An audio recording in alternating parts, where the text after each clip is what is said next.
Magandang umaga po sa atin lahat. Good morning po. And of course, welcome to another service, Rejoice Christian Family Saturday service. Amen. Again po, welcome po sa Rejoice Christian Fellowship today. We are very pleased and happy to have you here sa ating bulwagan as we prepare to worship and to learn sa ating Panginoon. Today po, of course, can I ask everyone to stand up to recite po ang ating mission and core values ng ating simbahan. Siyempre po, year-end, it is something na dapat hindi lang po natin memorize pero naisa puso na po natin at sa agawain din po. Amen po ba? So sabay-sabay po natin i-recite. This is my mission, connecting people through Christ. These are my core values. Glorifying God in everything I do, ambassadorship in everywhere I go, connecting hearts in everyone I meet, and inspiring people. Offer po na ihatid po siya dito and nagagalak po ang aking puso na kasama ko po yung best friend ko po ngayon. And ayun lang po. All praises and glory to God po.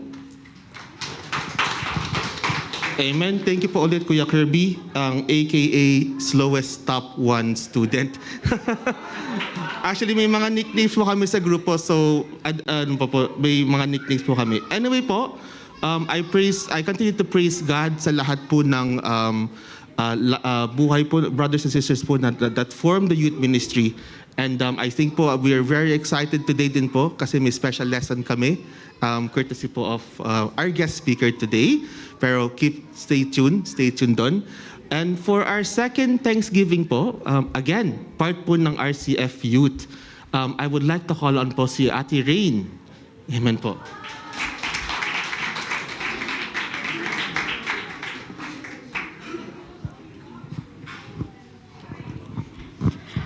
Blessed morning, everyone. I'd like to thank God for guidance and protection to fly to Armenia and going back to UAE. That's it po. Amen. Thank you po, Ate Rain. And of course, we look forward to seeing you every Saturday sa ating youth ministry. And last but not least, of course, isa pong pahabol, since wala pa po dito ang kuya niya, napresenta po today, nag-volunteer to give thanks to the Lord is no other than po this Kuya JD. Good morning po sa lahat.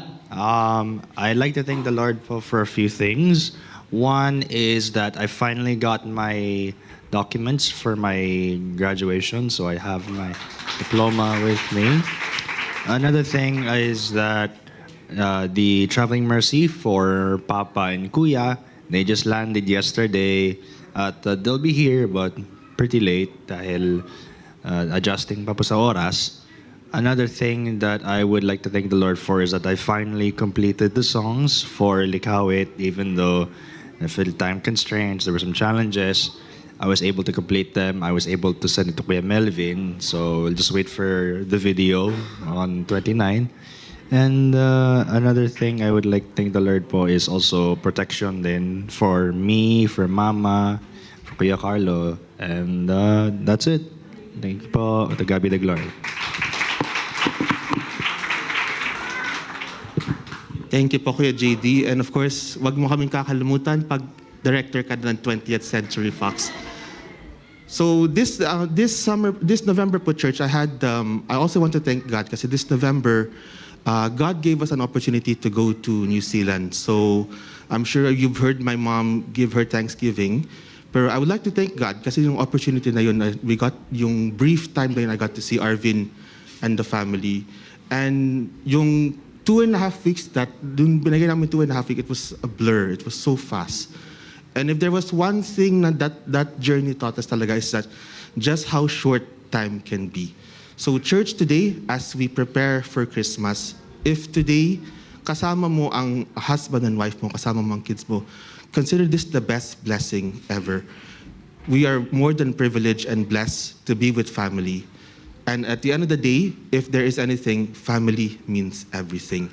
It is better than any gift. It is better than any privilege that is hiding underneath your Christmas tree. And today, I pray as we come together on the 25th is that our hearts will be filled with love, our minds will be filled with peace, and that we look forward to 2025 with a very positive note, with God in the center as we push forward for His kingdom. Tayo po tumayo for the opening prayer.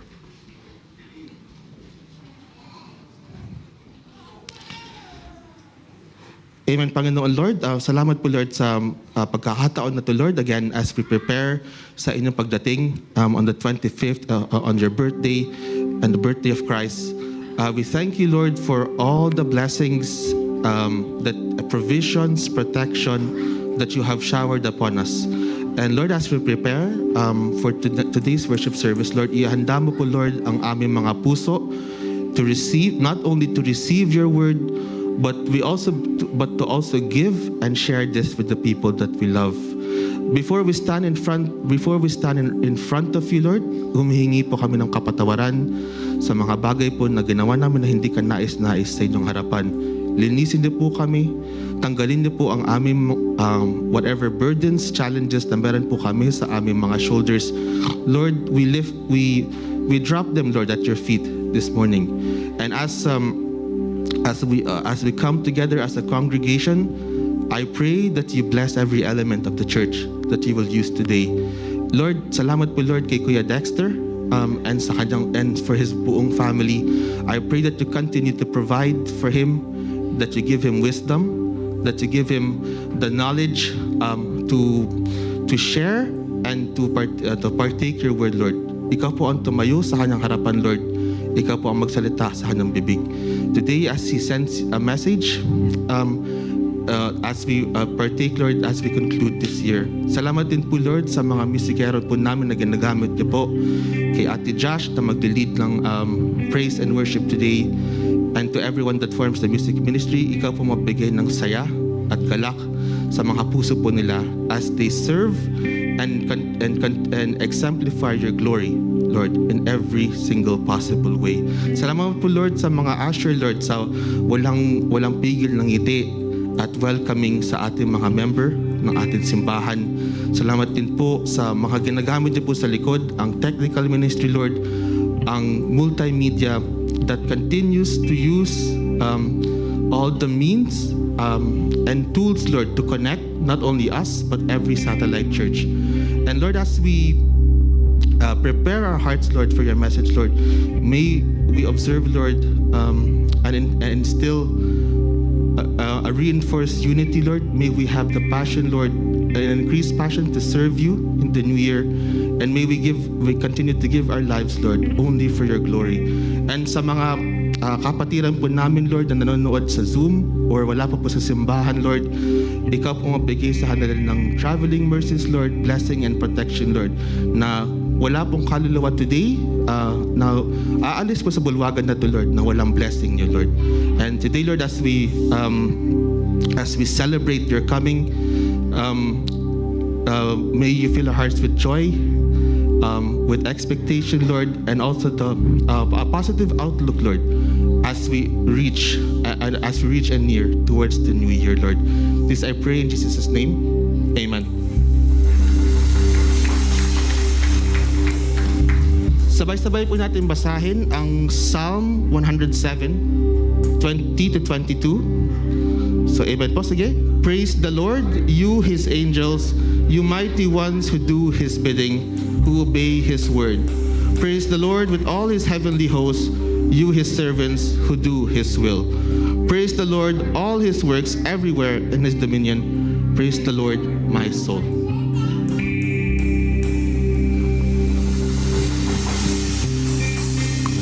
Good morning, church. Good morning. As we celebrate this season, the birth of our Savior Jesus Christ, can we take this time to worship and adore Him? Let's sing together. Let us come together, all of us, the faithful. Let's go.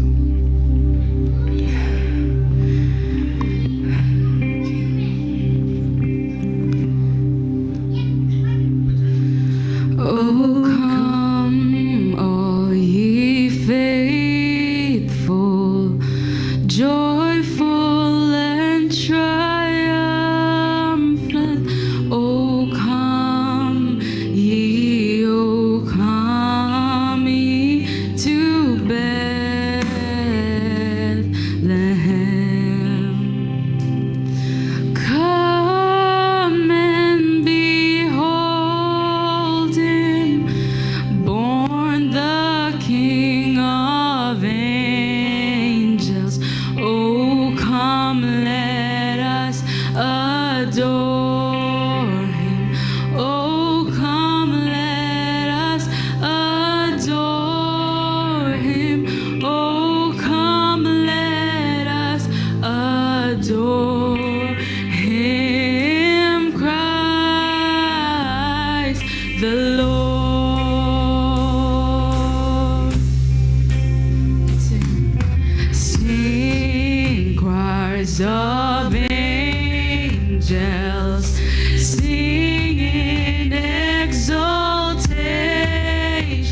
adore Him, Christ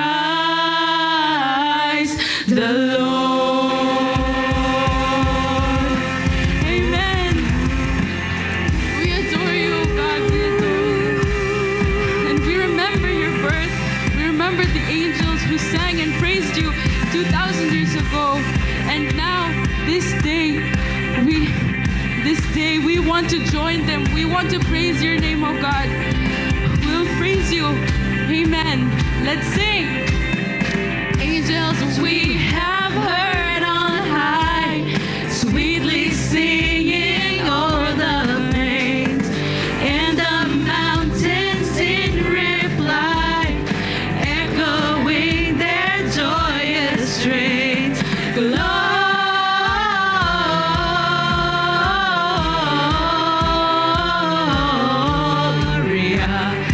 in excelsis Deo.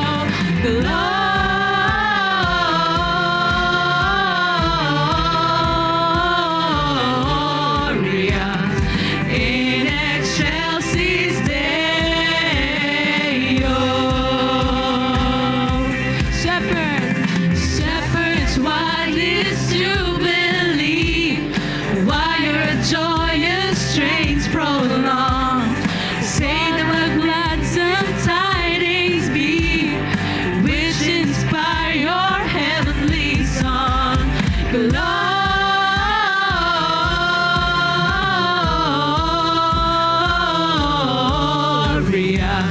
in excelsis Deo.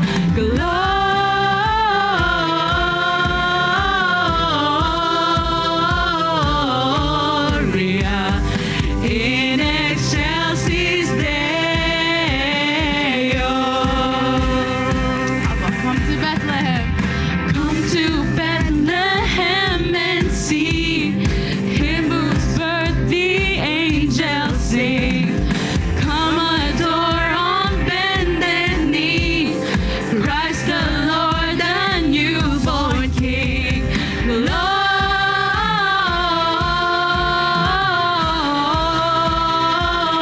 Gloria in excelsis Deo.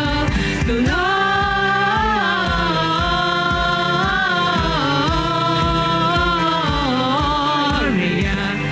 in excelsis Deo.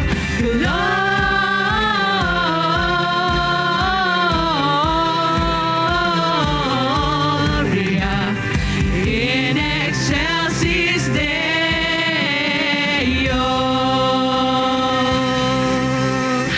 Woo! Thank you, Lord. Amen. The praise and adoration belongs to you alone, O God. We praise you, O God, our Lord. And amen. And let's give God a warm clap offering this morning, because it is, since we're drawing near to our Lord's birthday.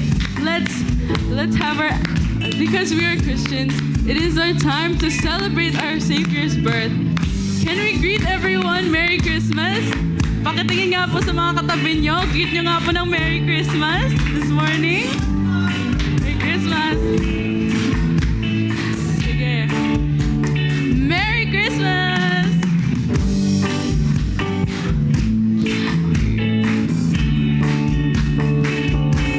Feliz Navidad. Feliz Navidad.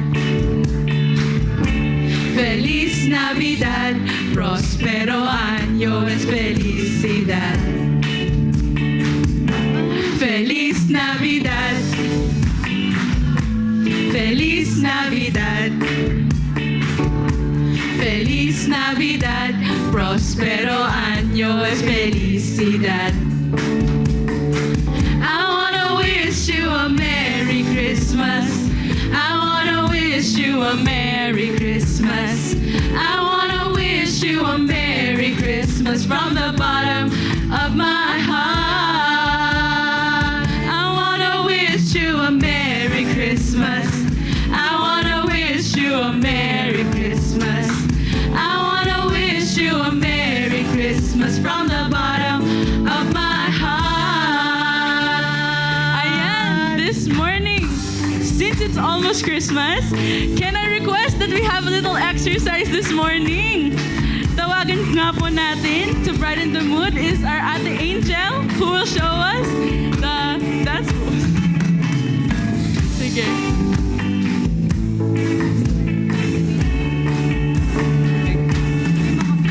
Sige. Copy po natin si Ate Angel sa ating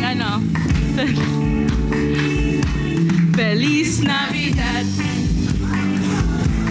Feliz Navidad. Feliz Navidad, prospero año es felicidad. Gayahin po natin, di po kayo nakikita. Feliz Navidad, Feliz Navidad, Feliz Navidad, prospero año es felicidad. I wanna wish you a Merry Christmas. Wanna wish you a Merry Christmas. I wanna wish you a Merry Christmas. I wanna wish you a Merry Christmas from the bottom of my heart. Can I hear the young at heart? Feliz Navidad. Feliz Navidad. Feliz Navidad. Prospero año es felicidad. Paano naman ang mga kids? Feliz Navidad. Where are the kids? Feliz Navidad. Papunta nga dito mga kids. Gusto namin Navidad. Prospero año es felicidad. I wanna wish you a Merry Christmas. I wanna wish you a Merry Christmas. I wanna wish you a Merry Christmas from the bottom of my heart. Di ko narinig ang mga youth. Feliz. I wanna wish you a Merry Christmas. I wanna wish you a Merry Christmas from the bottom of my heart. Feliz Navidad. Feliz Navidad. Feliz Navidad. Prospero año es felicidad. Feliz Navidad. Feliz Navidad. Feliz Navidad, prospero año es felicidad. Lahat naman tayo. I wanna wish you a Merry Christmas. I wanna wish you a Merry Christmas. I wanna wish you a Merry Christmas from the bottom of my heart. I wanna wish you a Merry Christmas. I wanna wish you a Merry Christmas. I wanna wish you a Merry Christmas from the bottom of my heart. I wanna wish you a Merry Christmas. I wanna wish you a Merry Christmas. I wanna wish you a Merry Christmas from the bottom of my heart.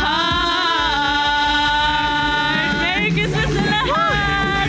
Merry Christmas! Merry Christmas po!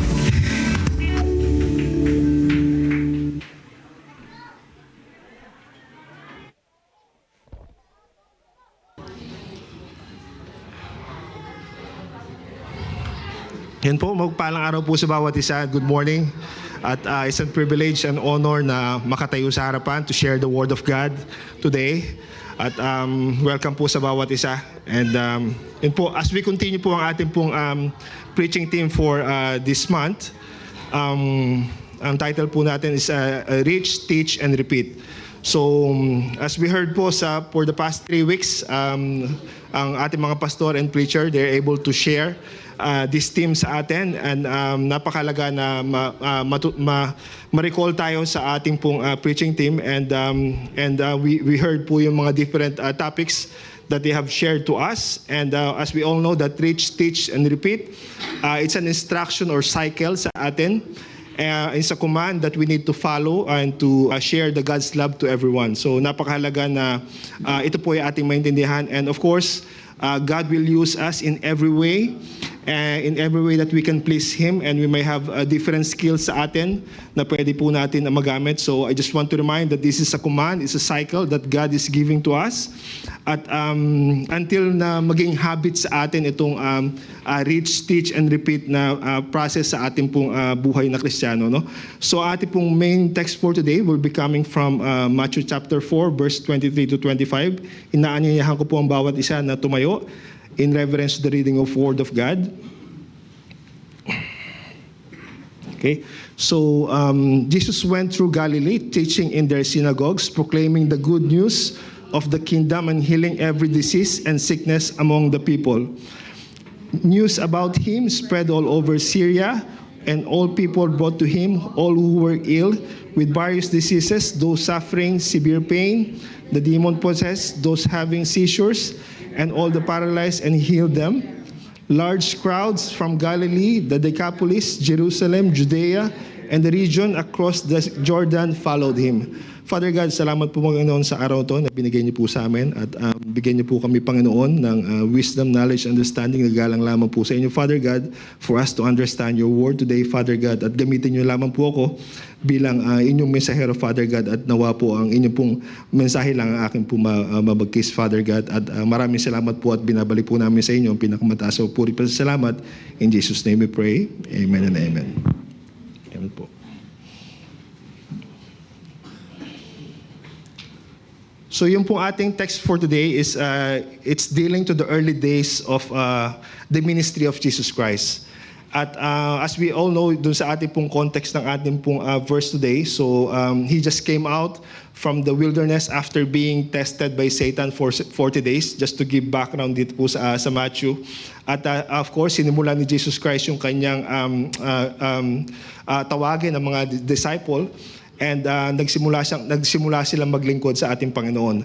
And throughout this ministry, ang ating pong mahal na Kristo, He never deviates. At siya po ay naparito to seek and to save the lost. So, and Jesus still ministers to us today, and in the same way. And this morning, I want to look dun po sa ministry ni Jesus Christ. And of course, I want to encourage ang bawat isa to reflect dito po sa ating pong message for today. So, ito pong Gospel of Matthew, it is one of the 4 books ng ating pong sa New Testament that describe as our ultimate leader, which is none other than Jesus Christ. So, Matthew described Jesus as the long-awaited Messiah, and for the Jews, the fulfillment of Old Testament prophecy. So, alam po ng bawat Hudyo at that time na kapag dumating po ang Messiah, iko-correct po nito ang lahat ng kanilang mga kamalian. So, at that time, nung si Jesus Christ ay dumating, although hindi pa nila kilala, so they have already the perception na kapag itatama na lang ng ating Panginoong Jesucristo ang lahat ng kamalian, no? At kahit papano at dapat ibalik yung Israel doon po sa nararapat na lugar or doon sa kanilang maayos na estado po. So ano po yung role ni God sa Matthew, no? So sumulat si Matthew sa mga Hudyo at to convince them doon sa scripture na sila po ay magrepent, and for them and also that Jesus Christ will perform sufficient miracles and to demonstrate His compassion and credibility as a Messiah. So isa ito po sa mga mahalaga dapat natin maintindihan na that time is yung kailangan po ma-fulfill po yung yung pong sa yung sa prophecy po. And Jesus' leadership differs from all others, no? So he doesn't merely reform, but Jesus Christ transform. And alam niya na kapag natama niya ang pananampalataya ng mga tao, ang kanilang spirit, they will be able to follow. So andun yung discernment kay Jesus Christ na patuloy niyang alamin lahat yung mga kailangan niya ituwid sa mga tao. And just want to share also dun sa Matthew chapter 4 verse 18 to 22, yung po yung sa background po nito as Jesus Christ is walking doon po sa beside the Sea of Galilee. So nakita niya po ang magkapatid si Simon called Peter and na kanya pong brother na si Andrew. At that time they were casting their nets, and ganun din po yung magkapatid na si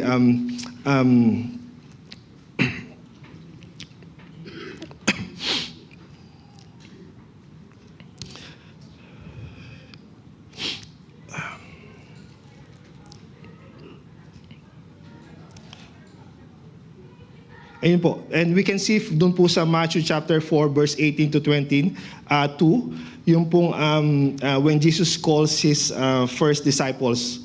And that Jesus calls us to follow him, and we are to follow his footsteps. And by doing the same thing, he was also doing in the world sa ngayon, no? Sa pamamagitan ng paggawa ng mga bagay na kanyang ginagawa sa mundo. And napakahalaga po sa atin na maintindihan po kung bakit po ginawa ng Panginoon itong mga bagay na to that time. At sinabi po dito na what was Jesus doing in the world. So ngayon alam natin na since nabasa natin sa mga Gospels that there are a lot of recorded miracles na nangyari that time. And the Lord did provide us the summary of Jesus Christ's ministry to people here in Matthew chapter 4 verse 23. No? So here the Bible gives us the Jesus ministry while he was here on earth. And we have the cross-reference din po sa Matthew chapter 9 verse 35. So kung makikita po natin, halos ito pong sa Matthew 4:23 ay parehas din po siya. So Jesus went through all the towns and villages, teaching in their synagogues, proclaiming the good news of the kingdom, and healing every disease and sickness. So kung makita po natin doon sa Matthew 4:23, halos parehas po siya. And in between, we may find different instances ng healing na ginawa ng Panginoon. At ito pong healing na ginawa ng Panginoon ay iba't ibang klase. At bagkus maraming mga Hudyo na nagtataka kung paano ito nagagawa ng ating mahal na Jesucristo. At that time, they have a lot of doubt at that time. At bagkus ang Panginoon ay patuloy na hindi nagpatinag sa kanyang pong mga plano na gawin po itong mga miracles of healing. At here's a summary of Jesus' ministry here on earth. So at that time, three public-fold ministry of Jesus. So he was teaching in the synagogue, and he was proclaiming the gospel of the kingdom, or he is preaching, and he was healing the sickness among the people. So ito po yung patuloy niya pong ginawa that time. And in relation din po dun po sa ating pong team for this month. So ando po yung reach, teach, and I repeat na cycle na patuloy na ginagawa ng Panginoon at that time. And of course, ang ating pong title for today ay pinagatan po nating reach, teach, repeat, and press forward. So I put the press forward dahil I want to emphasize yung ating mga calling is that dapat we have to continuously ipagpatuloy natin to para mas lalo nating mai-please ang Panginoon sa lahat ng ating ginagawa at mapupurihan siya. At ito pong ating point number 1, yung pong Jesus ministry. So nakita po natin kanina yung public fold ministry ng ating Panginoon. So he was also reaching with the people with the gospel, no? So he was proclaiming the gospel of the kingdom, and he was telling people how to be saved and to repent and believe in the gospel. So napakahalaga na patuloy itong inire-remind ng Panginoon sa mga tao that time that sila ay patuloy na mag-repent doon sa kanilang mga patuloy na kamalian na ginagawa. No? Andun yung patuloy na pagre-remind sa kanila ng Panginoon na sila po ay tumalikod sa kanilang mga maling kinagisnan at ginagawa. At sa ganun sila po ay makakilala sa Panginoon for them to enter to the kingdom of God. So, and next po natin dito yung pong reaching people with the gospel was at the heart of Jesus' ministry. So andun po yung kanyang pong sinasabi ito, yung kanyang kasigasig na patuloy na pag-share ng gospel sa lahat ng tao. At ang gusto kasi ng Panginoon is patuloy na ma-share ang Word of God, and patuloy sila makakilala, patuloy silang tumalikod sa maling ginagawa nila, and for them to be able to have a relationship sa ating Panginoon. Ayun ang gusto ni Jesus Christ at that time na patuloy na ma-share sa bawat isa. So from the time of Jesus began to preach, repent for the kingdom of heaven has come near. So ito po yung makita natin sa Matthew chapter 4 verse 17 na sinasabi ng Panginoon na kailangan po nila mag-repent dahil yung sinasabi the kingdom of heaven has come near, or sinasabi dito yung pagdating ng hari. And also Jesus' ministry here on earth was first all about reaching people. So sinasabi natin na yung kanyang pong paglapit sa tao, as we all know, yung Galilee, nilakad niya yung mga panahon na yon and talagang hindi siya napagod sa patuloy na pag-reach out sa mga tao. And not only that, he is reaching to the people in the synagogue. Yung synagogue at that time, ito po yung lugar kung saan sila nag-worship. At bakit dun siya nagpupunta? Dahil alam niya lahat ng mga tao dito it's not, paano ko ba sasabihin? Yung mga tao na sinishare niya dito is alam niya na itong mga to ay may panampalataya na, but they are mostly on the works. They are mostly believing on their old beliefs, at gusto ng Panginoon na patuloy na matulungan sila na magkaroon ng relasyon sa Panginoon.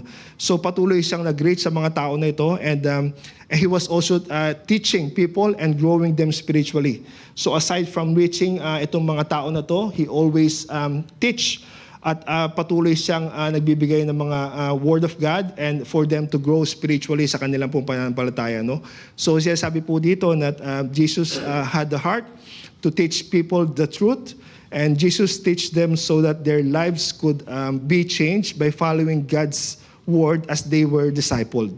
So napakahalaga kasi kapag tayo po ay patuloy na disciple, even our life right now, is nandun na po dapat yung ating pong yung ating pong yung transformation from our old ways is dapat patuloy na tayong hindi bumabalik sa ating mga dating kinagisnan. Andun na yung patuloy na transformation as from glory to glory sa ating mga buhay.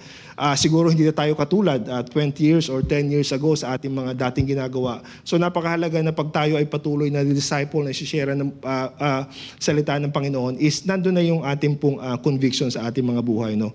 So andun po yung sinasabi natin yung the manner of Jesus. And Jesus went all about all Galilee, teaching in the synagogue and preaching the gospel of the kingdom and healing all kinds of sickness at that time. So napakaraming pinagaling ng Panginoon that time, and siya sabi rito, who was it that Jesus came to minister? What type of people? What he is concerned with? And our text reveals those to whom Jesus came. In fact, He is still seeking those sa ating pong buhay ngayon. Gaya po nabanggit ko kanina, so He came to the religious person, yung mga tao na nandun sa synagogue, dahil alam po niya na dapat ma-reach out itong mga tao na ito. As we've studied din sa ating pong ergonology, na ito pong ating pong mga works ay hindi po tayo masasave nito, bagkus ito po ay ating masasabi nating ito po ay byproduct ng ating pong salvation, ng ating pong pagmamahal sa Panginoon. So ayun po yung gusto ng Panginoon na patuloy na mapag-share sa mga tao na ito, at hindi siya napapagod, hindi siya natatakot sa patuloy na kanya ginagawa. No po.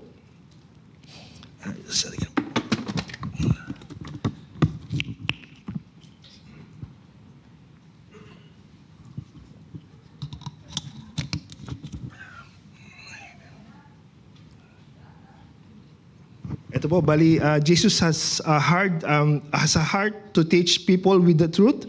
Jesus teach them so that their lives could be changed by following God's word as they were discipled. So, sinasabi rin po dito that sa Mark chapter 6 verse 34, therefore do not worry about tomorrow, for tomorrow will worry about itself. Each day has enough trouble on its own. So sinasabi po dito that when Jesus went to the Sea of Galilee on that day, so nakita niya po yung large multitude na mga tao, and He felt compassion for them. Dahil nakita niya itong mga tao, and parang tinuring niya na mga sheep na wala nagpapastol. Kaya nandun yung kanyang compassion sa mga tao na to. And He began to teach and many things sa kanila. And of course, Jesus doesn't want not only to reach the people with the gospel so that they might be saved, but He wanted to teach them para patuloy silang magbago sa kanila pong ginagawa. Ano po? Patuloy silang magbago doon sa kanilang mga maling kinagisnan. And another thing, He was also caring for people and administering to their needs. So nakita po natin kayo na He is reaching, He is teaching, and nandun din po yung kanya pong pag-care, nandun po yung kanyang pag-aaruga o yung kanya pong concern sa bawat tao. So Jesus heals many, and Jesus had a genuine compassion for them and wanted to help them and meet their needs. So makita po natin dun sa main text po natin kanina sa Matthew chapter 4 verse 23. So he was healing every kind of disease and every kind of sickness among the people. So bakit po niya patuloy na ginagawa to? Partially, he is doing this to fulfill yung scripture and show the people that he is the Messiah. And several times in the Matthew, makita po natin yan, it tells us that when Jesus healed someone, it also fulfilled the Old Testament messianic prophecy. So for example po, dun po sa Matthew chapter 8, verse 14 to 16, so nabanggit po natin kayo na that Jesus heals many. So ito po yung time na when Jesus came into Peter's house, he saw Peter's mother-in-law lying in bed with a fever. He touched her hand and the fever left her, and she got up and began to wait on him. When evening came, many who were demon-possessed were brought to him, and he drove out the spirits with the word and healed all the sick. So ang sinasabi ito that Jesus described how Peter's mother-in-law was healed. And then, ganun din po yung mga ibang tao na patuloy na pinagaling ng Panginoon. Dahil nung nakita nila ito, sila ay patuloy na namangha at patuloy silang lumapit din sa ating Panginoon. So, ganun po ang ginagawa ng Panginoon. Pag tayo po ay tayong pinagagaling, inaalis po niya lahat ng ating mga kahinaan, lahat ng pong ating disease sa ating katawan. So partially, Jesus healed in order to fulfill yung ating pong yung prophecy and show everyone that He was the Messiah. So napakahalaga na maintindihan po natin na iyon po yung reason ng Panginoon kung bakit po niya ginagawa. But it was also more than this, that Jesus just healed people from their sickness in some way, just to prove that He was the Messiah. So he keep on doing this dahil andun po yung kanya pong pagmamahal sa mga tao. Ano po yung kanyang concern sa mga tao na kanyang pong patuloy na nire-reach, tinuturuan, and of course, pag nalaman niya na ito ay kaya sila ay may sakit, patuloy po yung kanyang concern na paggalingin po itong mga tao na ito. So, ganun din po, just like what we are having now sa ating mga buhay, kapag tayo po ay may mga situation or anything, sickness or any problem sa ating mga buhay, andun po yung patuloy na paglapit pa rin ng Panginoon sa atin. It's just a matter sa atin na patuloy din dapat tayo na lumalapit sa ating Panginoon in any situation that we have. At ganun din po sa Matthew chapter 14, verse 14, when Jesus landed and saw a large crowd, He had compassion on them and healed their sick. Ito po yung nabanggit natin kanina na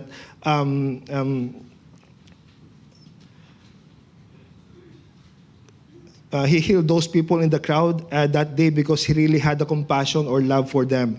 So makita rin po natin to sa cross-reference natin sa Luke chapter 7, where He came across a funeral procession of the only son of widow woman. And when the Lord saw her, He felt compassion for her, and then He raised that young man from the dead. So andun po yung patuloy na paggagawa ng miracle ng Panginoon do sa mga tao na nakakasalumuhan niya that time, no. So we see this all through the gospel, that Jesus would see the needs of the people, and He would feel compassion for them, and He will do something to help them. So ano po yung cycle na patuloy na ginagawa ng Panginoon sa bawat araw na siya ay nagmiministeryo, na nakikita niya yung pangangailangan ng mga tao. He apply yung empathy sa buhay ng bawat isa na kanya pong mini-minister, and of course, He tried to do something. Anything na kailangan niya magawa, He will sacrifice and He will do His best para po maabot itong mga tao and even performing miracle.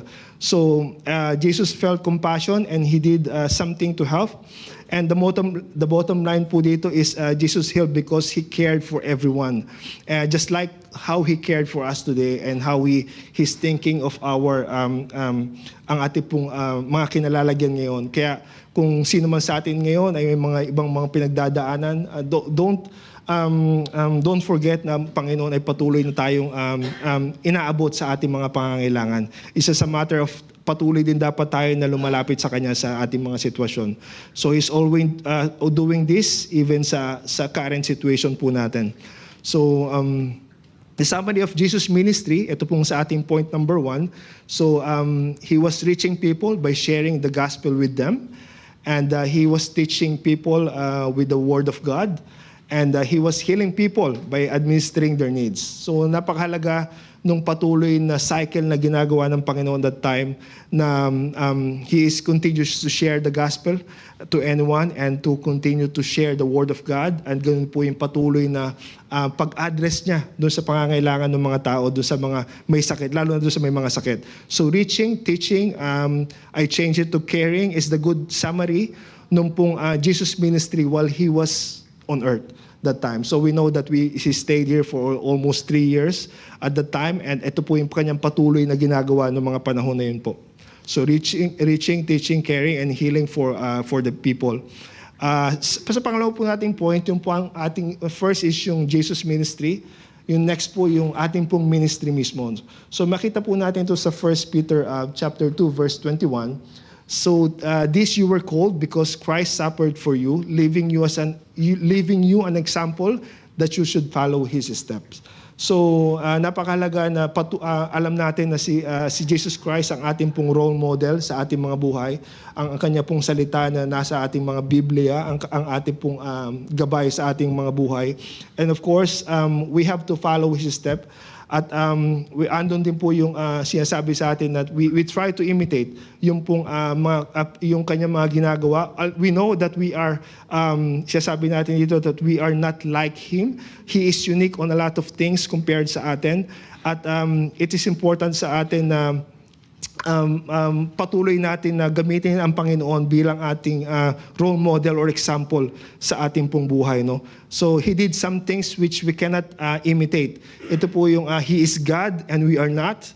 We are not sinless like he is. And we cannot die on the cross like what he did to save anyone.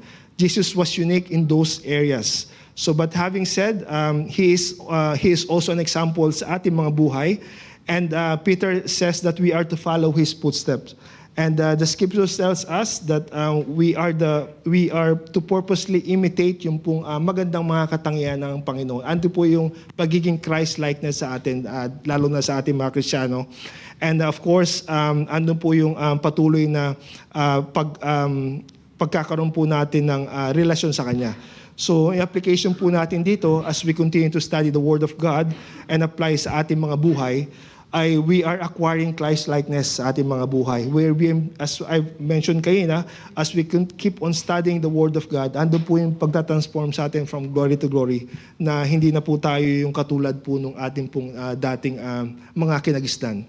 So, napakalaga na ma-recall po natin itong mga bagay na to. And of course, sa Ephesians chapter 4, verse 13, so until we all reach unity in the faith and in the knowledge of the Son of God and become mature, attaining to the whole measure of the fullness of Christ.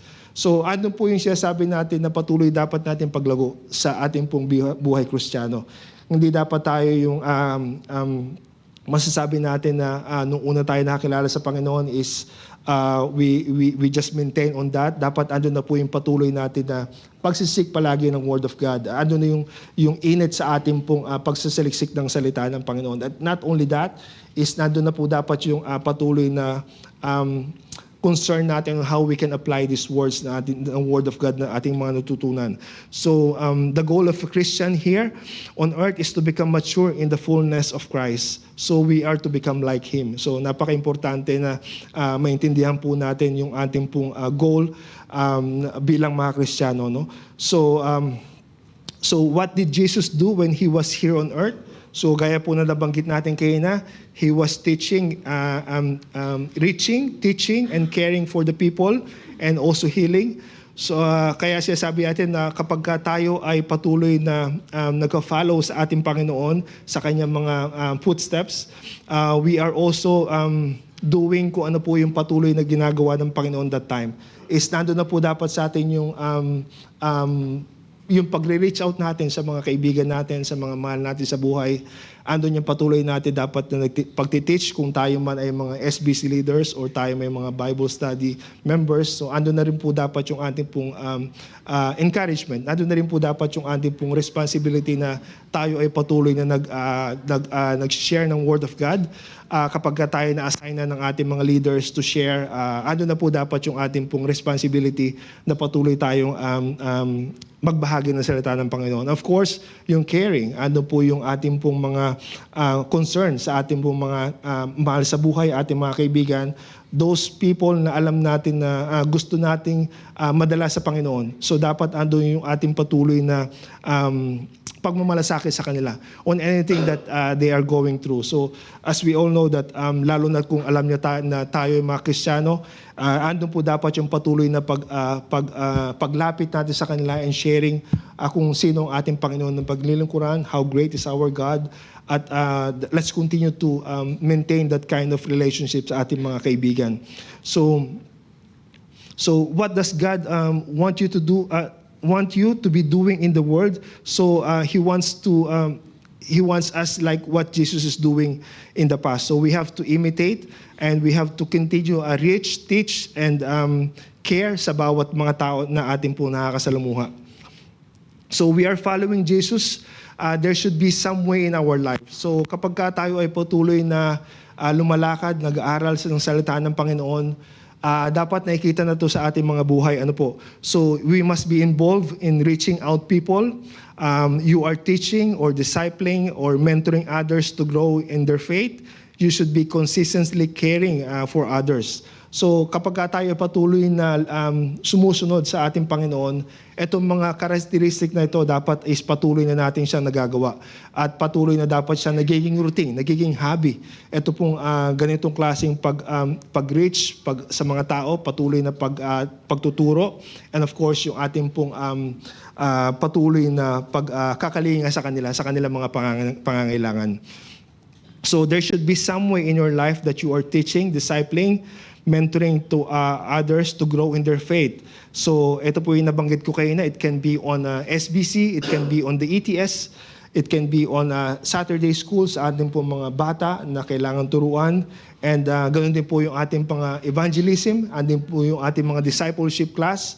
And ganoon din po yung ating pong pag-mentor one-on-one. And ganoon din po yung ating pong even online na ating mga ginagawa. So dapat is patuloy natin itong ginagawa na huwag tayo mapagod and then patuloy natin i-share yung ating pong natutunan. Let's not box yung ating knowledge sa Panginoon dito lamang sa simbahan, kundi patuloy natin siyang i-share, lalo na sa labas na ating mga nakakasalamuha. Ano po.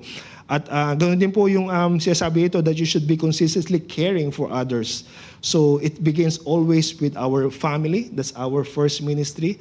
And ganoon din po sa ating mga neighbors, sa ating mga katrabaho, ganoon din po sa ating mga nakakasalamuha everyday, and ganoon din po sa ating mga relatives, ganoon din po sa ating mga kasama sa ministry, and ganoon din po sa lahat ng ating mga gustong i-evangelize. So dapat mahalaga na we are involved in reaching out people. You are teaching, discipling, or mentoring others, and you should be constantly caring for others. So alam natin as we reflect on these words, lahat po tayo ay sobrang busy sa ating mga trabaho, sa ating pamilya everyday. We have, for me, I love to write. I have a lot of notes every day, siguro back-to-back ng bond paper. At andun lahat ng kailangan gawin sa opisina, sa pamilya, sa trabaho, and of course sa ministry. But minsan, I ask myself, so ito bang lahat ng ginagawa ko na ito is napupurihan ko ang Panginoon, or this is only for me? So siguro sa atin dapat we have to reflect din sa ating mga buhay na bagkus kung tayo sobrang busy, let's always set a time. Ito bang kaibigan ko na ito is ano ba yung pangangailangan niya? Ito bang na may sakit na ito na ipag-pray ko ba? At least itong ating pagka-busy hindi ito matatapos eh. But yung ating pong pag-care, yung ating pong pag-evangelize, is dapat ayun yung patuloy natin ginagawa despite of our busy schedule. Meron dito mga iba nating mga kapatiran, talagang nakita natin on how they evangelize, how they sacrifice their time, how they commit dun sa kanilang mga dinidisciple. So purihin ang Panginoon sa kanila. At nakita natin na we have to continuously give importance sa mga bagay na to dahil all of us, God gave us 24 hours. It's just a matter of how we will divide these things para mabigyan natin ng kaluguran ang ating Panginoon. And we always have to look dun po sa eternal things, not only on these material things or earthly things na nasa ating ginagalawan ngayon. So we have to reflect na we have to continue reach other people and continue to teach them and disciple at i-administer din po natin yung kanilang mga pangangailangan po. So sinasabi dito that if I can see that I have at least reached out or witnessed to someone, if I have been part of teaching or discipling someone, if I have cared for someone, then at least in those ways I was like Jesus for some time of our life. And it can be, and we can have peace on that. Na kapag nagawa natin yung mga ganong bagay is we have a little bit of masasabi nating fulfillment dahil yung pinapagawa ng Panginoon sa atin is nagawa natin on some way despite of our business schedule. So napakahalaga na God is continuously reminding us na continuously share ang Word of God sa bawat isa. And we should also take this example of Jesus and ask ourselves regularly, am I reaching out with the gospel to people in some way? Am I teaching a class or discipling people? Am I caring for people regularly? So ito po yung mga nabanggit ko kayo na reflection na dapat natin pong inaalam everyday sa ating sa ating business schedule. So God is continuously reminding us na despite of our kalagayan sa buhay, huwag nating kalimutan yung ating Great Commission to evangelize people, to share the Word of God. And pangatlo po, yung pong ating pong church ministry. So napakahalaga ito. Now, at first, we study po yung ministry ni Jesus Christ where He was here. And ganoon din po yung ating ministry. And ganoon din po yung sa church. Sinasabi po natin dito that we need to see this typical example or pattern that applies to the church. So iba't ibang mga church they have different direction na kanila pong sinusunod. They have different ministry or focus na kanila pong sinusunod. But in the same thing, we should be reaching, teaching, and caring for people just like Jesus modeled to us. So I'd like also to add, of course, yung ating pong worship. Napakahalaga ng ating pong worship at sa ating Panginoon on every aspect ng ating buhay. Alam natin na kung paano dapat tayo nag-worship sa ating Panginoon during our quiet time and early morning at dapat po patuloy tayo ating devotion, ating pong pagpupuri sa Panginoon. Andun po yung patuloy dapat natin na pag-aaral ng salita niya. And not only that, even yung pag-continuous natin na pag-share ng Word of God sa ating mga brethren, even sa ating pamilya sa Pilipinas, napakalaga na patuloy natin siyang ginagawa. At Jesus, before He went about reaching and teaching and caring, Jesus said, "You shall worship the Lord your God." We are to build ourselves on the foundation of daily worship of God as individuals. We cannot really reach and teach and care unless we are abiding in Christ every day in worshiping Him. So napakalaga na maintindihan natin na mahirap sa atin mga na makapag-reach or makapag-teach sa mga tao kapag yung obedience ay hindi rin natin nagagawa. So napakahalaga na patuloy tayo nag-a-abide sa mga salita ng Panginoon. At kapag patuloy natin itong ginagawa, ando na po yung nagiging natural sa atin, nagiging habitual sa atin yung pag-reach natin and pag-approach natin sa mga tao. So ang ating pong Panginoon, He is the center for us. And but regarding our ministries to people, the church is also doing what Jesus did in the world. So we are to be rich and reaching, teaching, and caring for other people. And ganun po yung ating pong primary minister together sa church is to worship God And ganun din po yung patuloy na pag-equip sa ating po sa ating mga members. That's why we have continuously doing yung ating po mga Bible study.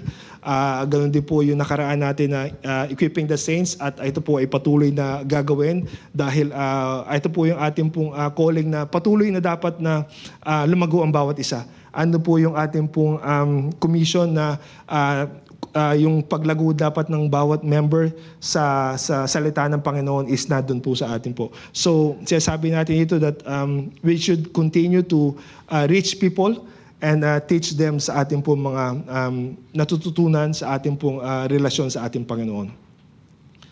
And makita rin po natin dito sa Acts chapter 2, verse 42 to 47. So, they devoted themselves to the apostles' teaching and to fellowship, to the breaking of the bread, and to prayer. Everyone was filled with awe, and many wonders and the signs performed by the apostles.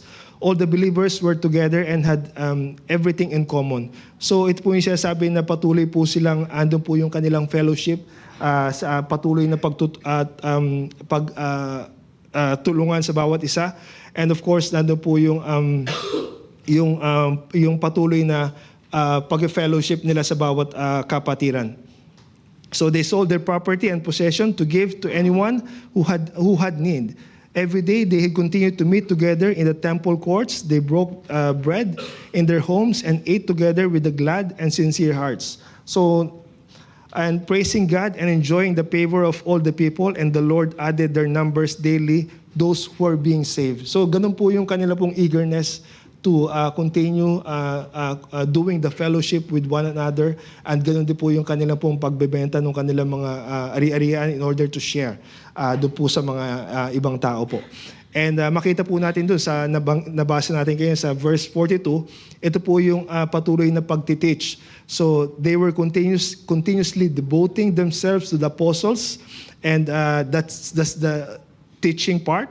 And doon po sa verse 45 na nabanggit natin kanina, so they began selling their property and possessions and were sharing them with all as anyone might have need. So ito po yung kanila pong caring doon po sa bawat isa na nangangailangan. And doon po sa verse 47, so they continuously with one mind in the temple and were praising God. Yun po yung kanila pong worship at that time. And sa verse 47, so it closes the chapter saying the Lord was adding to their number, and day by day those who were being saved. So they were continuously reaching with other people. So ayun po yung nabanggit natin that aside from reaching, teaching, and equipping, ano po yung patuloy dapat na pag-worship. Dahil napakahalaga na gino-glorify natin ating Panginoon sa ating lahat na ginagawa. And we need to make sure also na ang ating Panginoon, ating priority sa ating mga buhay. At let us not be distracted sa lahat ng ating ginagawa sa buhay natin. And yung pong ating pong time sa Panginoon, yung ating pong priority, dapat lagi natin siyang inuuna.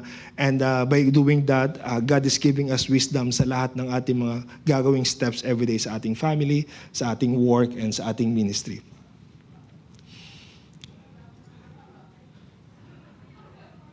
And ganoon din po sa ating pong mga tayong mga brethren, sa ating mga preachers, sa elders, church ministry leaders, even sa members, we need to continuously keep in mind as we form plans and make ministry decisions for our church.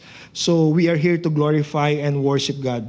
So napakahalaga na bawat mga pagpaplano natin, we have to consult God.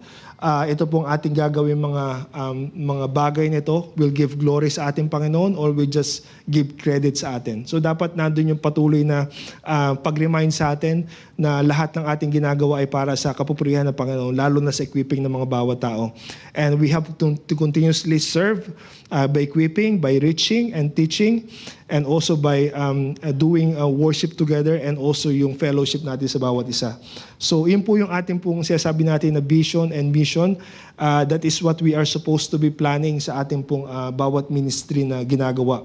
At as we said po, kapag meron po tayong mga idea or any plans sa church, we have to always ask, does it lead people to worship God?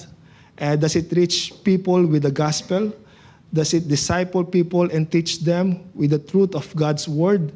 Does it care for people in Jesus' name? So ito po yung mga guidance na binigay sa atin ng Panginoon na kapag tayo ay may mga programa na ginagawa is we have to look back.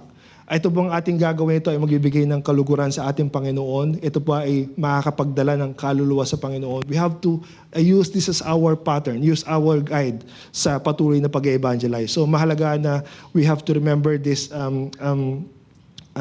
roles bilang mga manampalataya po.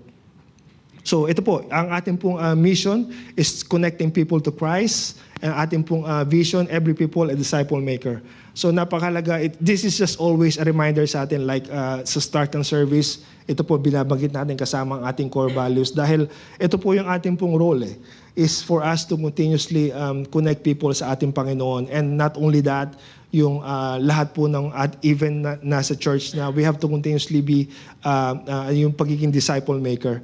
At napakahalaga na patuloy natin ginagawa to para in case man itong mga tao na ito is they move to other places, andun na po yung patuloy na malalim na pananampalataya sa Panginoon. Na-disciple natin sila and they understand the Word of God and some way any trials na kanilang mga pagdadaanan, nandun na kanila pong relasyon sa Panginoon. They will not go back sa kanilang mga maling mga ginagawa. And ano yung ating pong main role po is to continuously follow the steps of our Jesus and worship God and glorify Him sa ating mga buhay. So ano po yung pag-reach out po natin through SBC, gaya na nabanggit ko kanina, ETS, Saturday o Sunday School. And ganun po yung pag-teach po natin and of course yung caring po natin, yung mga visitation, yung pong pagbigay sa mga nangangailangan, lalo na sa ating mga kapatiran sa pananampalataya. Makita natin sa Galatians chapter 6 verse 10 na lalo na dapat nating tulungan lahat ng ating, lalo na ang ating mga kapatid sa pananampalataya. Not only that, even those people na kailangan nating i-reach. Because God is blessing us with these kinds of resources, so we have to continuously use it para mas lalo nating mai-reach yung mga tao. Salamat at meron din tayo sa MOP, na patuloy na ginagamit ng Panginoon para makapag-reach out sa Pilipinas, sa bawat mga churches doon, to continue to use these resources para patuloy na makapag-share, lalong-lalo na sa mga bata and for those people sa ating bansa. At yun po, following Jesus requires an effort po sa ating pong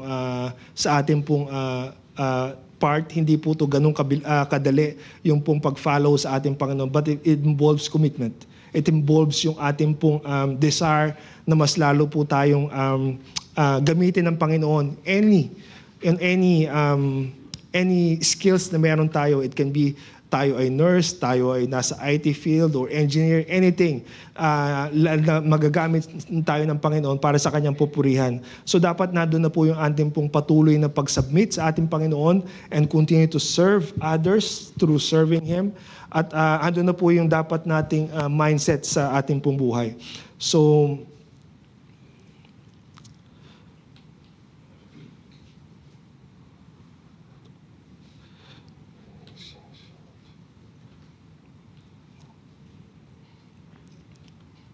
and before we end, I just prepared this some challenge po din sa atin o reflection sa ating mga buhay.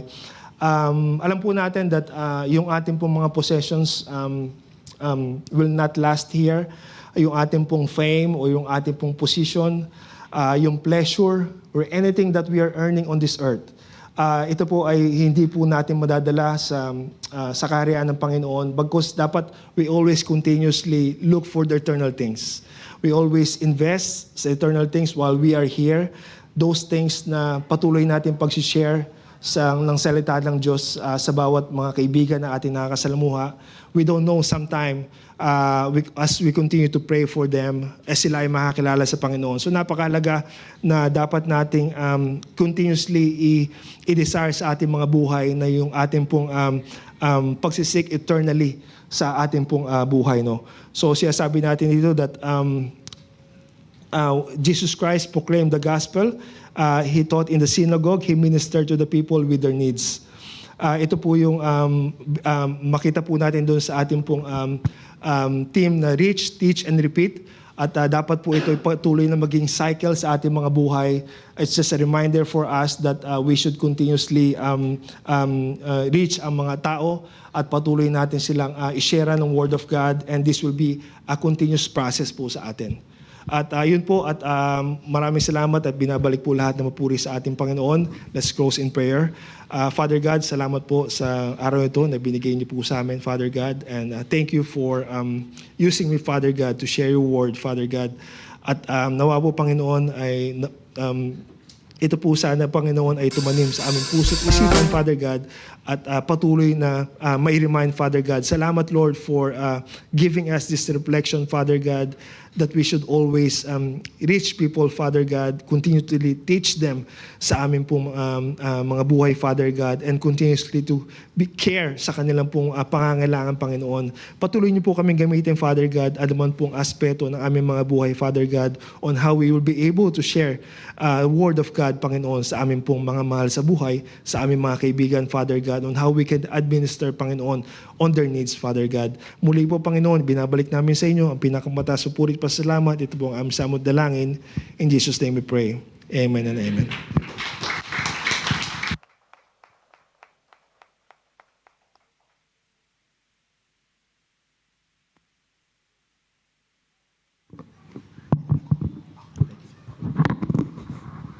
Amen. Salamat po, Kuya Dex, and purihin po ang Panginoon sa buhay niyo po sa ating mensahe today. Amen. Church, why don't we give the Lord our best clap offering this morning?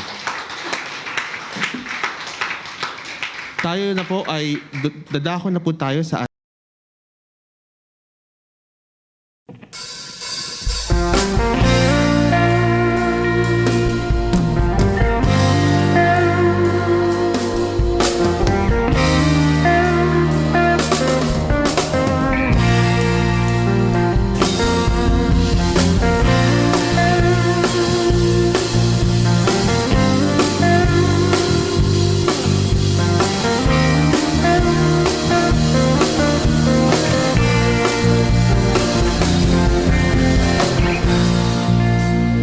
We were once the lost, walking down the road.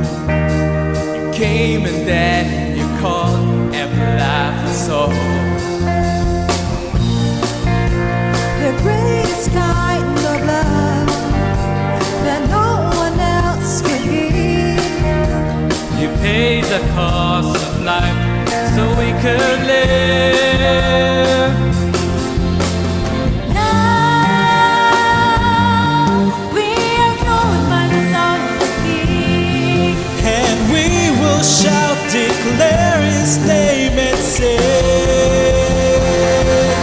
I will rejoice in the battle, I will rejoice in the storm.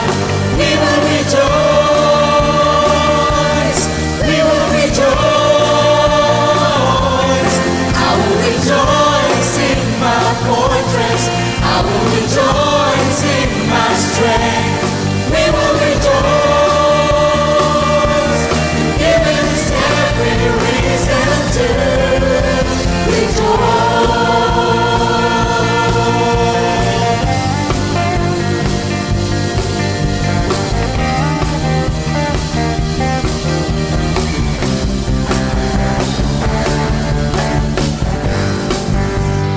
All has been erased if you have found my name. And I believe you took away my shame.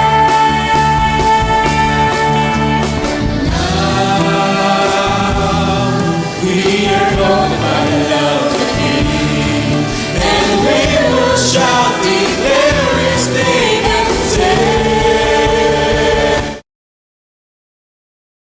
katapos ng taon, we would like take this opportunity to acknowledge everyone who is celebrating their birthdays and anniversaries in the month of December. So if kayo po ay nagdiwang o magdidiwang pa lang ng birthday niyo po and anniversaries during this month, can I call you po in front para po kayo ay mapagdasal po ng ating simbahan? Please. Pastor, I love po nagdiwang po kayo. Happy anniversary. Can we call you in front, Tita V? Sino po mga nagdiwang po ng birthdays po for December.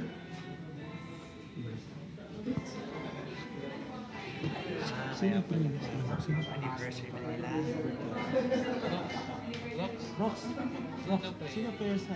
birthdays? Sino po yun?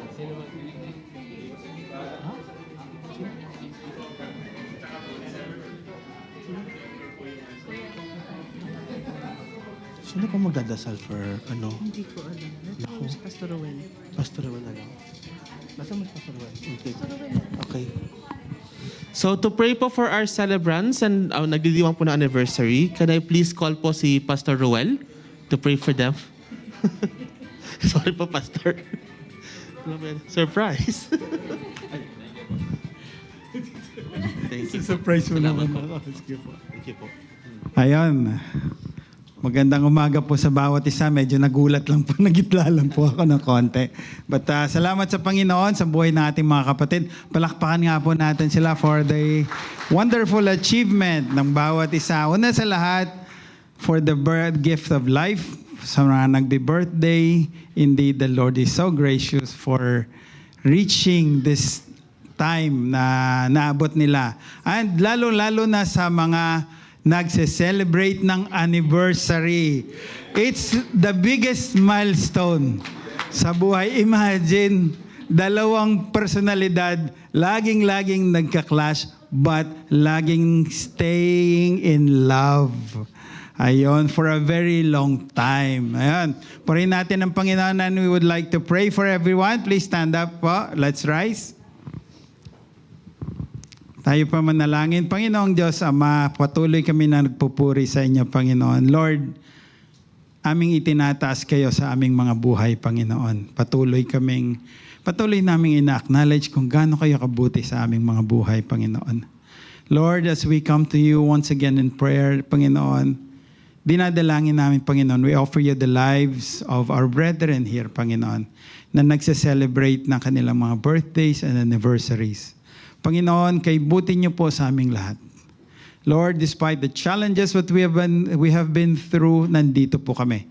Patuloy na nagpupuri at nagse-celebrate and with gratitude, Panginoon, sa mga buhay na ibinigay niyo sa amin. For all these years, Panginoon, we are here, Panginoon. Natulungan niyo po kami, Panginoon, na sa pagpatuloy ng aming buhay, patuloy kaming magsilbi ng buong puso, patuloy naming sundin ang inyong mga alituntunin sa aming Panginoon. Lord, muli, Panginoon, ang aming po mga kapatid, samahan niyo po sila for the rest of their lives. We pray abundance, we pray blessings, we pray protection for those celebrating their years, their birthdays, for those celebrating their anniversaries. Panginoon, sa mga mag-asawa nagsa-celebrate ng anniversaries, Lord, may your love be in the middle of their love, Panginoon. Nang sa gayon, Panginoon, that they may be strengthened at in their union, kayo pa rin ang mapapurihan, Panginoon. Sa mga kapatid namin na nagse-celebrate ng birthdays, Lord, sabi niyo nga po, teach us to count our days, Panginoon. That our days, Panginoon, ay mas spent in this earth, Panginoon, na nagpupuri at nagbibigay glory sa inyong pangalan, Panginoon. Lord, may you continue to bless them, guide them, and keep them, Panginoon. May your countenance be upon them, Panginoon. Itong aming dalangin, in Jesus' name we pray. Amen and amen. Okay. Happy anniversary! Happy anniversary! Happy anniversary! Anniversary! Anniversary ba? Pastor!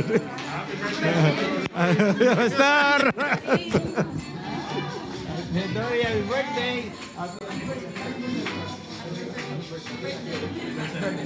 Ayun, praise God po. Amen. So bago po tayo dumako sa the rest of our program, meron po tayong isang special number by Kuya Kirby and si Flaps.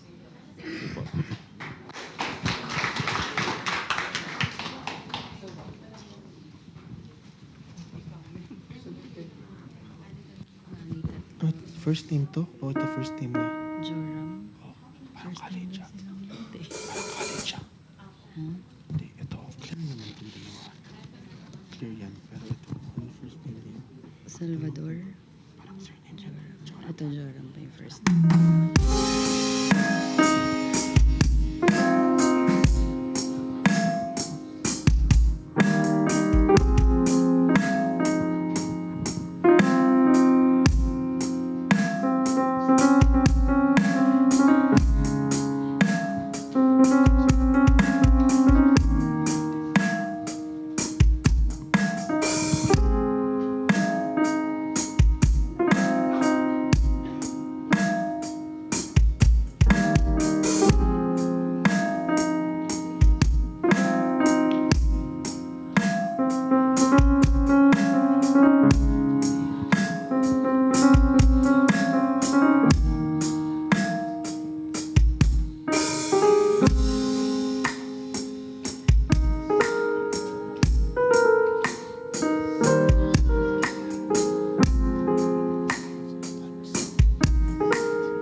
Amen. Sometimes po talaga the song is so powerful na hindi mo na kailangan ng lyrics.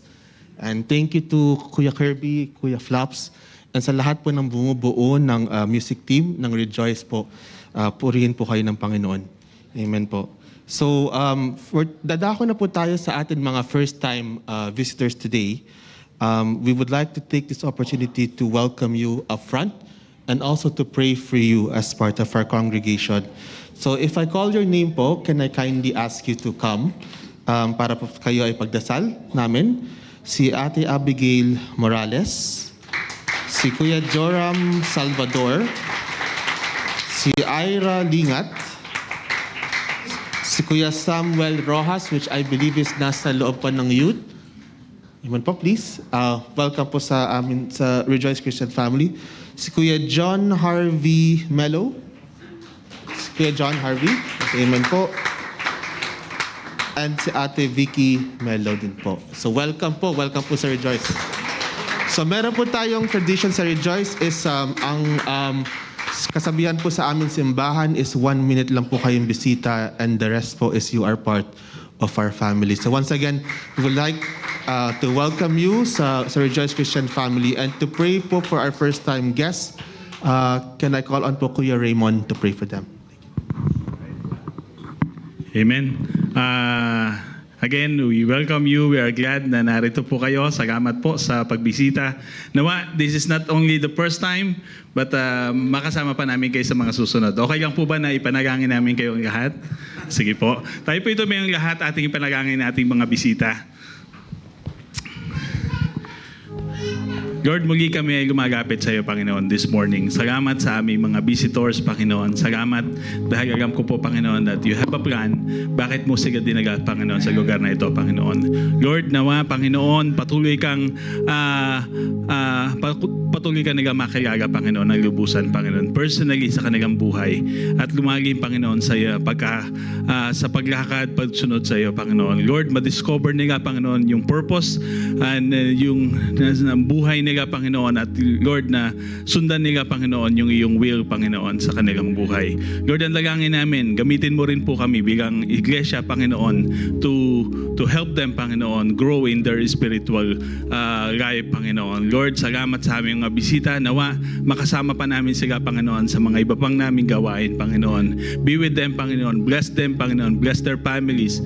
Bless their work, Panginoon. Bless, Panginoon, yung mga bagay na pinagkukunan nila, Panginoon, ng income, Panginoon. Nawa, Panginoon, ang buhay nila, Panginoon, ay kakitaan, Panginoon, ng pagsunod at paggalang sa iyo, Panginoon. Lord, salamat sa kanilang buhay. Purihin ka. Ito po ang aming dalangin in Jesus' name. Amen and amen. Welcome.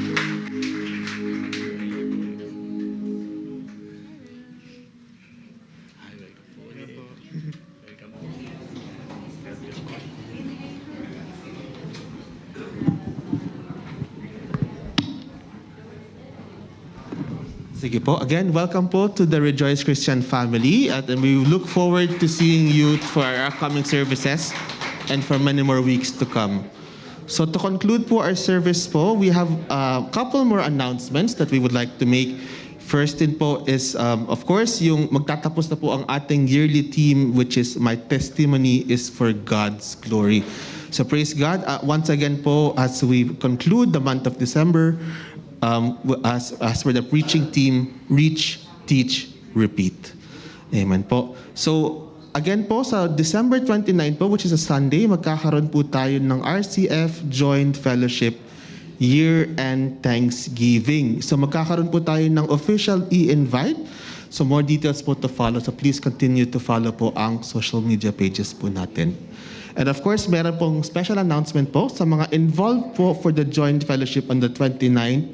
Meron po tayong meeting right after po ng ating service. So sa mga workers po, I would request you to go po sa side ni Kuya Kevin, which is on the left, after po ng service. So amen po. So of course po, we will now move. I would now like to call on po Pastor Rodel for today's promise verse, closing prayer, and benediction.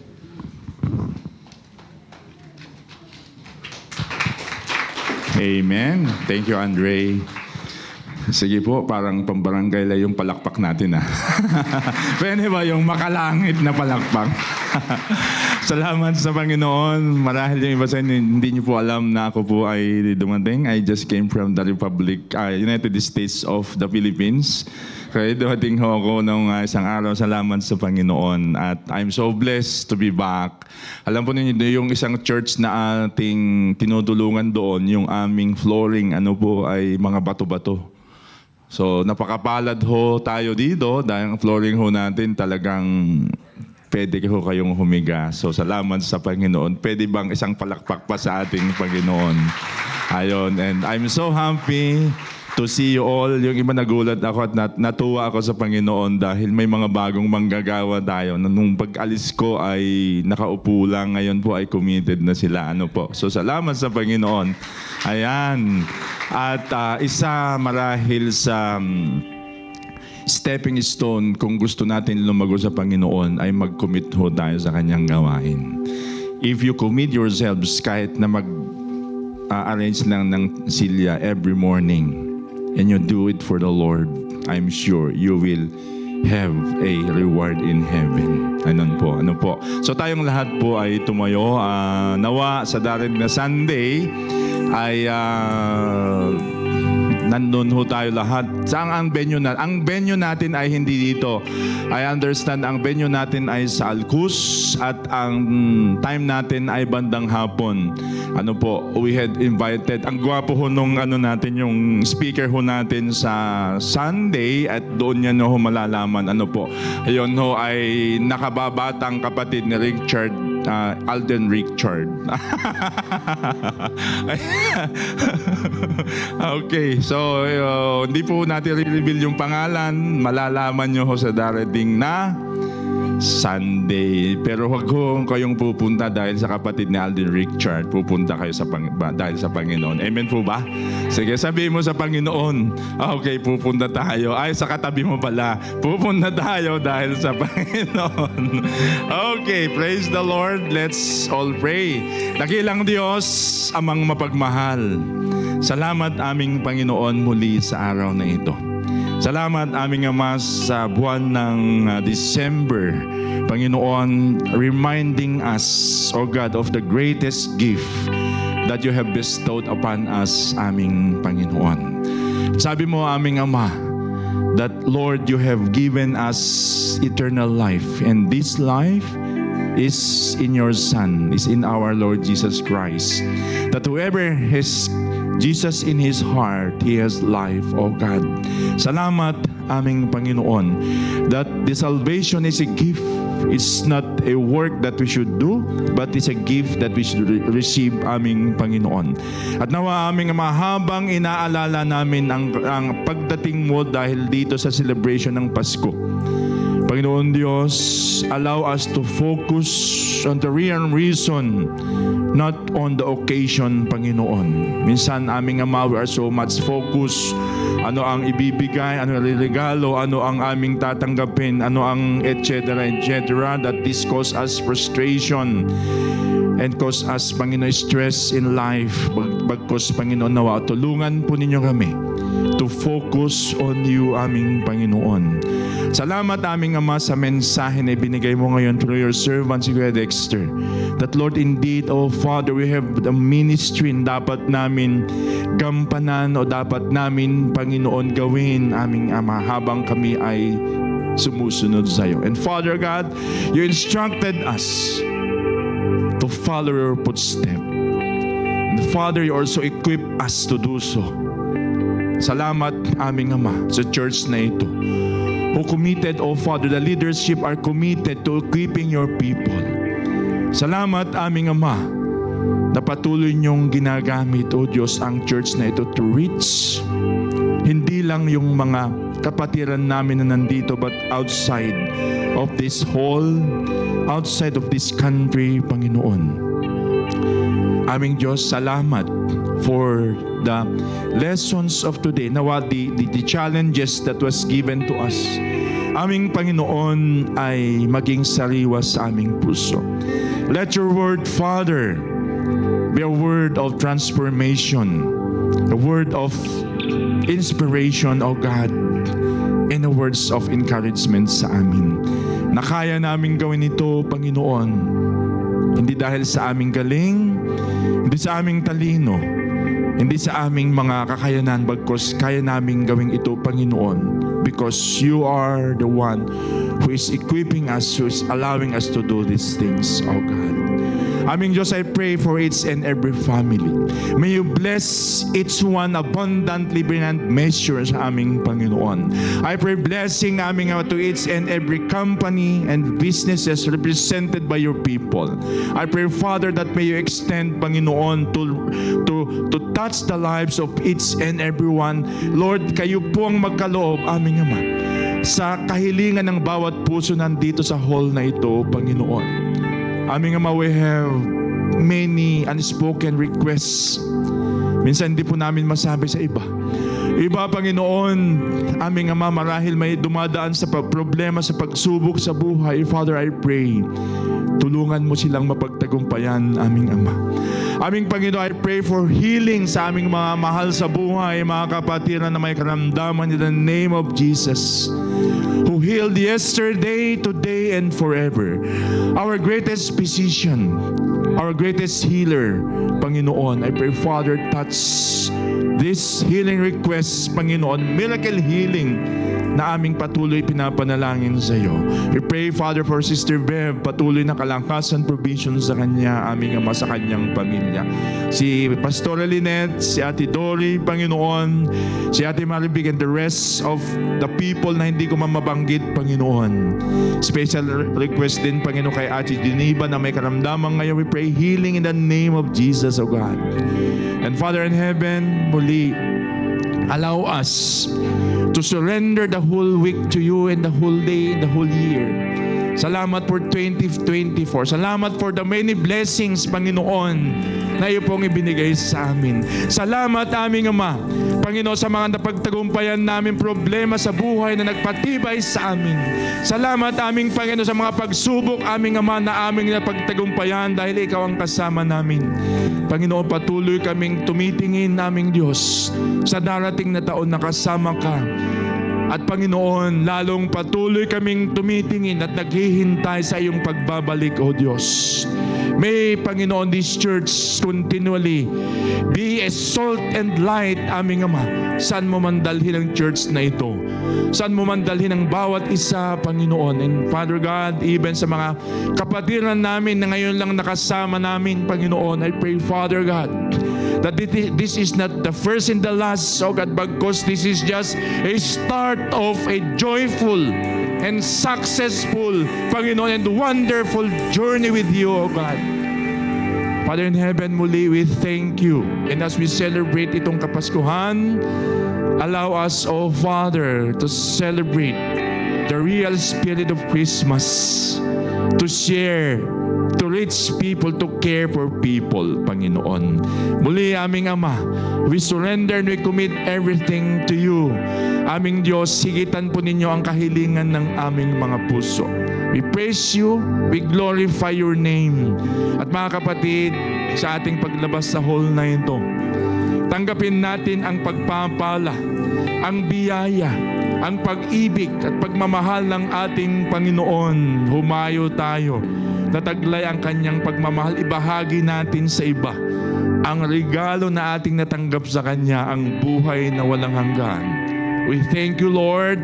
We join our faith and we join our heart in giving you the highest praises, the highest honor, and the highest glory. In Jesus' name, amen and amen. Sige po, palakpakan muli natin ang Panginoon. God bless po sa inyo lahat. Maligayang Kapaskuhan. Merry Christmas to everyone.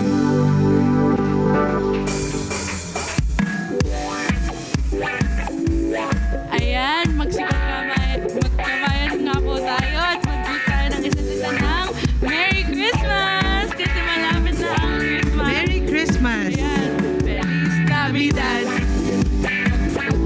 Feliz Navidad! Feliz Navidad! Prospero años, felicidad! Feliz Navidad! Feliz Navidad! Feliz Navidad! Prospero años, felicidad! I wanna wish you a Merry Christmas! I wanna wish you a Merry Christmas! I wanna wish you a Merry Christmas from the bottom of my heart! I wanna wish you a Merry Christmas! I wanna wish you a Merry Christmas! I wanna wish you a Merry Christmas from the bottom of my heart! Feliz Navidad! Feliz Navidad! Feliz Navidad! Prospero años, felicidad! Feliz Navidad! Feliz Navidad!